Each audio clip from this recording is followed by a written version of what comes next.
ಇಡೀ ರಾಜ್ಯದಾದ್ಯಂತ ಸಾಮಾಜಿಕ ಶೈಕ್ಷಣಿಕ ಆರ್ಥಿಕವಾಗಿ ಆಗ್ತಾ ಇರುವಂತಹ ಸಮೀಕ್ಷೆಗೆ ಸರ್ಕಾರನೇ ಒಂದು ಗಡುವನ್ನ ಕೊಟ್ಟಿತ್ತು, ಡೆಡ್ಲೈನ್ ಅನ್ನ ಕೊಟ್ಟಿತ್ತು. ಆ ಡೆಡ್ಲೈನ್ ಒಳಗಡೆನೆ ಸಮೀಕ್ಷೆಯನ್ನ ಕಂಪ್ಲೀಟ್ ಮಾಡಿ ವರದಿಯನ್ನ ಸಿದ್ಧಪಡಿಸಬೇಕು ಅಂತ. ಬಟ್ ಸರ್ಕಾರ ಕೊಟ್ಟಿರುವಂತಹ ಡೆಡ್ಲೈನ್ ಆ ಅವಧಿಗೆ ಸಮೀಕ್ಷೆ ಅಂತೂ ಕಂಪ್ಲೀಟ್ ಮಾಡೋದಕ್ಕೆ ಸಾಧ್ಯ ಆಗಲಿಲ್ಲ. ಹಾಗಾಗಿ ಅವಧಿಯನ್ನ ವಿಸ್ತರಣೆ ಮಾಡಲಾಗುತ್ತಾ ಅನ್ನೋದು ಪ್ರಶ್ನೆ. ಸಾಮಾಜಿಕ ಶೈಕ್ಷಣಿಕ ಆರ್ಥಿಕವಾಗಿ ಆಗ್ತಾ ಇರುವಂತಹ ಸಮೀಕ್ಷೆ ನಿನ್ನೆ ತನಕ ಸಮೀಕ್ಷೆಗೆ ಡೆಡ್ಲೈನ್ ಅನ್ನ ಸರ್ಕಾರನೇ ಕೊಟ್ಟಿತ್ತು, ಬಟ್ ಕಂಪ್ಲೀಟ್ ಆಗಲಿಲ್ಲ. ನಿಗದಿತ ಅವಧಿಯಲ್ಲಿ ಮುಗಿಯಲಿಲ್ಲ ಸಮೀಕ್ಷೆ. ಹಾಗಾಗಿ ಅದು ಎಕ್ಸ್ಟೆಂಡ್ ಆಗಲೇಬೇಕಾದಂತಹ ಅನಿವಾರ್ಯತೆ. 75% 80% ಸಮೀಕ್ಷೆ ಪೂರ್ಣಗೊಂಡಿರುವ ಹಿನ್ನೆಲೆ ಒಂದು ವಾರ ಮತ್ತೆ ಸಮೀಕ್ಷೆಯ ಅವಧಿಯನ್ನ ವಿಸ್ತರಣೆ ಮಾಡಲಾಗಿದೆ. 7 ದಿನ ಸಮೀಕ್ಷೆಯ ಅವಧಿಯನ್ನ ವಿಸ್ತರಿಸಿ ಸರ್ಕಾರನೇ ಆದೇಶ ಕೊಟ್ಟಿದೆ.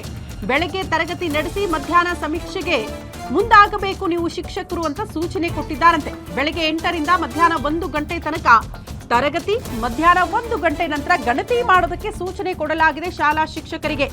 ಶನಿವಾರ ಭಾನುವಾರವೂ ಸಮೀಕ್ಷೆ ಮಾಡಬೇಕು ಅಂತ ಸರ್ಕಾರನೇ ಸೂಚನೆ ಕೊಟ್ಟಿದೆ ಅನ್ನೋದ್ರ ಡೀಟೇಲ್ಸ್ ಸದ್ಯ ಸಿಗ್ತಾ ಇದೆ.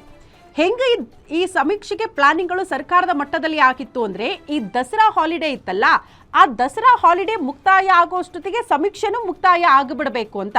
ಯಾಕಂದ್ರೆ ರಜೆ ಇರುವ ಹಿನ್ನೆಲೆಯಲ್ಲಿ ಶಿಕ್ಷಕರನ್ನ ಬಳಕೆ ಮಾಡಿಕೊಂಡು ಸಮೀಕ್ಷೆ ಮಾಡೋದಕ್ಕೆ ಅವಕಾಶ ಇತ್ತು.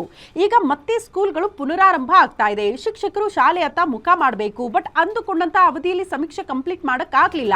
ಏನ್ ಮಾಡಬೇಕು ಅನ್ನುವಂತಹ ಚಿಂತನೆಗಳಿತ್ತು. ಬಟ್ ಸರ್ಕಾರನೇ ಈಗ ಸೂಚನೆ ಕೊಡ್ತಾ ಇದೆಯಂತೆ. ಸ್ಕೂಲ್ಗಳು ಪ್ರಾರಂಭ ಆದ್ರೂ ಕೂಡ ಮಧ್ಯಾಹ್ನದ ತನಕ ನೀವು ಶಾಲಾ ಕಾಲೇಜುಗಳಲ್ಲಿ ಇದ್ರೂ ಪರವಾಗಿಲ್ಲ, ಮಧ್ಯಾಹ್ನದ ಬಳಿಕ ಸಮೀಕ್ಷೆಯಲ್ಲಿ ಭಾಗಿಯಾಗಬೇಕು.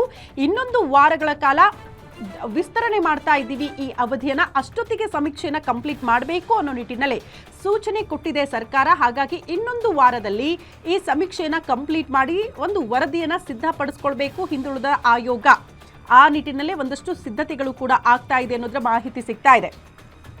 ಮೋಸ್ಟ್ಲಿ ಕೊಟ್ಟಿರುವ ಅವಧಿಯಲ್ಲಿ ಕಂಪ್ಲೀಟ್ ಆಗ್ತಿತ್ತು ಅಂತ ಅನ್ಸುತ್ತೆ. ಬಟ್ ಇನಿಷಿಯಲ್ ಡೇಸ್ ಸಾಕಷ್ಟು ಸಮಸ್ಯೆಗಳು ತಾಂತ್ರಿಕವಾಗಿ ಸಮೀಕ್ಷೆಗೆ ಎದುರಾಗಿದೆ.